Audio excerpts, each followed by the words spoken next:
asja ja siin see on kirjas ka, nagu mustvalge.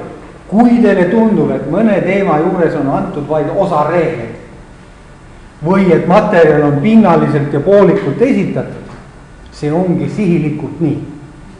Sest ma võiks seda ainet teile esitada ka eesti kirjakeele käsiraamatu põhjalikkusega ja veel põhjalikumalt, kui te tahaksite või kui ma tahaks. Aga ma ei ole seda teinud ja seal on sihilikult antud vähe reegleid, et ei hakkaks peale mingisugune aine põhjalik ja ammendav õpetamine, mida on olnud küll teises põhikooli astmes, kolmandas põhikooli astmes ja küllap gümnaasiumiski veel. Et ärge üritage anda põhjalikke ammendavaid ülevaateid. Siin on antud nii palju infot, kui me arvame, et on hädavajalik, et nad saaksid hakata harjutama. Kõik, rohkem pole vaja. Mõnes teises kohas tulevad need teised reeglid, mis on puudu. Ja mõnes kolmandas kohas korratakse veel. Nii et seetõttu see ei ole lihtsalt nagu väga pinnaliselt ja nagu läbinähtamatult või niimoodi ettemõtlematult kirjutatud, see on kõik väga sihilikult kirjutatud, et teil jääks aega harjutamiseks. Ja et ei tegeleks selle teooriaga liiga entusiastlikult. Et õpilasi ei ole vaja liigse infoga üle koormata, anda natuke infot kohe tegema. Tegemise käigus, kui tuleb välja, et neil mingisugune asi, kuhu nad jäävad toppama ja ei saa hakkama, siis tuleb veel nagu juurde anda. Ja võib-olla siis te peate oma teadmise kasutama, kui seda õpikus ei ole. Seda on nagu raske ennustada, aga ikkagi fookus on harjutamisel. Jälle see sama slaid, mis on juba varem, spiraalne lõiming ja siin nendes liikutus on ta ikka üritatud läbivalt teha. Me üritame nii, et kõik õigekeelsusteemad, mis on olulised, saavad aasta jooksul käsitletud. Nad ei saa käsitletud mingil juhul samas järjekorras nagu keele struktuur ette näeb, et algus mingi häälikusüsteem ja siis morfoloogia, siis lauseõpetus. Nad tulevad vastavalt sellele, milline on tekst, mis sorti keelelised struktuurid selles tekstis esinevad ja siis õpetame, kas on seal otsest kaudsed kõned või on seal mingid kiilud ja ütted olenevad sellest tekstist. Näiteks see Rousseau on kiile täis, Rousseau tekst on kiile täis ja seetõttu me õpetame kiilusid ja nende kirjavahemärgistust just Rousseau tekstiga koos, sest ta näeb seal tekstis ja saab sellest tekstist otsida neid samu asju, mida ta siis õpib.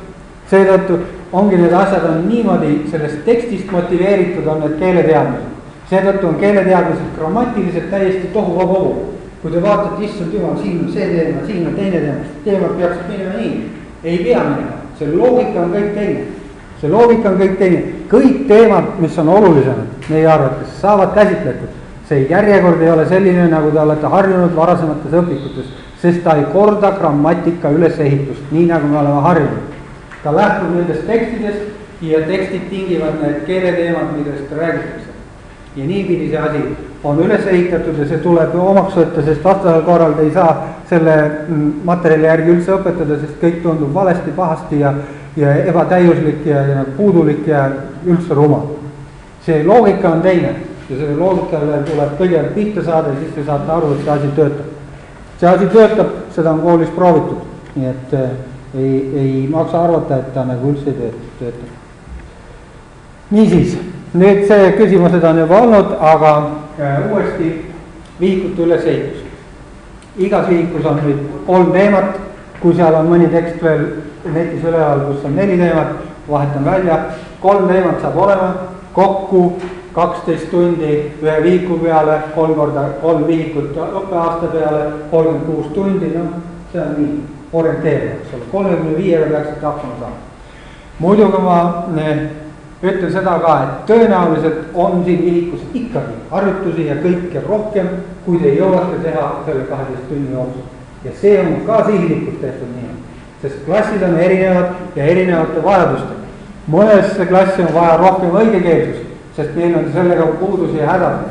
Ja ei ole mõtet lasta meil logisema paarist tööna mingisuguse teema üle, kui nad ei oska kirjutada korda. Mõnes teises klassis on kirjutamine paremas tasemel, klass on tugevam, meil on võib-olla rohkem vaja väitlust ja kõike sellist nagu arendamist. Mina ei saa ennustada, milline on teie klass, aga teie võtate sealt vihikust vaat neid harjutusi, mida teie klassil on vaja ja jätate osa tegema. Aga kui te nagu orienteerite, et teil nagu 12 tunni peale, siis teete ise valikud sealt, jätate midagi ära.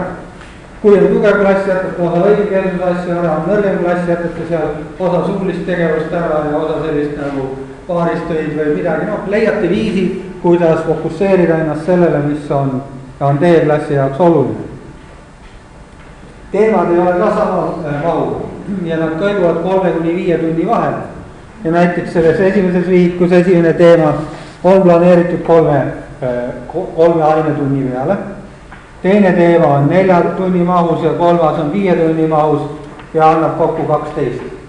Te võite ise neid mahtusid ka muuta, sest kui te näiteks otsustate, et vaat ma tahan selle ainult üks küsimus teha hästi põhjalikult ja siin on ka väga vajalikud õigekeelsusharjutused, ma teen seda 4 tunni mahus, aga näiteks mul oli võib-olla selle Rousseau, ma olen niigi väga põhjalikult käsitlenud, jätan selle nagu pinnalisema. Selline vabadus on teil kõigil olemas, seetõttu see vihik ongi nagu mahukam kui 12 tunniga mahub teha või jõuab teha. Ja siin on igat sorti harjutusi, rohkem õigekeelsuslikke, sõnavaraharjutusi, keeleharjutusi, keelekasutusharjutusi, kirjalike tekstide tootmist, suulist arutelu, kõike on. Teie asi on valida, mis teie klassi jaoks on oluline, kust te kokku võtate, kust te vähnete ja millele te rohkem rõhku panete, te saate seda kõike muuta. Ma räägin järgmises loengus või ma ei teagi, meil on just see loengustruktuur paigast ära läheks, ma räägin nüüd siin järjest. Räägin nüüd üht viisi, kuidas me oleme mõelnud, kuidas võiks teha nii, et esimene tund 3, teine 4 ja viimast 5 tundi, et kuidas see võiks välja näha, kuidas see ajaliselt nagu võiks toimuda. Sellest ma räägin, aga see on ka üks näide. See on see, mille järgi me oleme selle koostanud, aga nagu ma ütlen, siin on rohkem ainet, rohkem harjutusi kui 12 tundi mahu. See jutt on siis nüüd kõik juba tegelikult räägitud. Teile, mis siin slaidi peale ette tuli, korrata ka, et osa ülesanded võite tegemata jätta, asetage rõhud ümber ja kui te kõik läbi teete, siis teil läheb, ma arvan, rohkem kui 12 tundi. Aga planeerige 12 tundi. Ma ei tea, hakkate tööle, võib-olla mõni teist leiab, et ta saab 2 vihikuga terve aasta ära, ma ei tea. Ma seda veel ei tea, võib-olla on see võimalik, see oleneb sellest, kuivõrd põhjalikult te teete ja kas te midagi lisate. Just nimelt, et mul on ka, et mida saab midagi lisaks ka teha. Kuidas kodus see 2 vihikut on aastat teise? Täpselt, see on teie nagu otsustada, olenevalt teie intensiivsusest, kui palju te võtate, kui palju te jätate. Ehk siis elu näitab, elu hakkab seda näitama ja kui 3 vihikut aasta peale on, mõni tahab 2 teha, on võimalus valida ka neid 2. Eks ole, ei pea tegema esimese 2 vihiku järgi, võib teha 2. 3. vihiku järgi või 1. 3. vihiku järgi. Nii et siis on seda kombineerimisvõimalus. Päris täpselt ma ei tea ka, kuna see on täiesti uus kursus, ma päris täpselt ei tea, kuidas see hakkab töötama kõikides klassides ja kõikides olukordades. Kui tuleb tagasisidet, siis saab mõelda ja vaadata. Nii. Siin see jutt on ka natuke räägitud, siin see loogika veel kord üle korrata. Teema määrab selle tekstide tüübi ja stiili. Kui ma valin teema, siis seal on teatud tüüpi tekstid. Need tekstid on erineva struktuuriga, nii nagu ma siin juba rääkisin, see arvamusküsitlus, seal on tsitaadid ja otsekõned, mõnes muus kohas on mingid teised lausestruktuurid. See, milline on tekst, see määrab ära, milliseid keelestruktuure me seal kasutame. Ja seetõttu need keelestruktuurid ei ole järjestatud grammatikaloogikast lähtuvalt, vaid on tingitud nendest tekstidest, mis siin on antud ja lähtuvad sellest. Aga me jälgime seda, et ühe klassi vihikutega saaks kõik olulisemad keeleteemad, mis haakuvad õigekeelsusega, et need saaksid kuidagi kaetud. Ehk siis, et kõik olulisemad õigekeelsuse asjad saaksid kaetud ja nendel on vajalikud keeleteemad. Nii palju, kui see on vajalik. Õigekeelsuse asjadega me oleme teinud enda jaoks õigekeelsushierarhia. Ehk siis, mis on olulisem õigekeelsuses, mis on vähem olulisem. Ja vaat sealt hierarhiast ülevalt, kõige tähtsamad, need me üritame igal aastal ära katta, nii et selle kohta on ka paar sõna teooriat.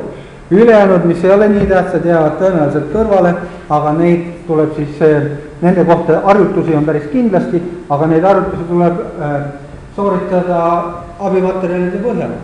Keelekäsiraamatute põhjal, et sundige neid töötama keelekäsiraamatutega ja soovitan mitte vaata, et siin on huvitav harjutus, ma tahaks seda neile anda, aga näe, mingisugused reeglid ei ole antud siin ette, et nüüd ma peaks talle andma reeglid. Me mõtlesime nii, ärge andke talle reeglid, öelge, reeglid on seal. vaadake ära ja töötage selle allikaga, kas see on sõnar või see on eesti keele käsiraamat netis.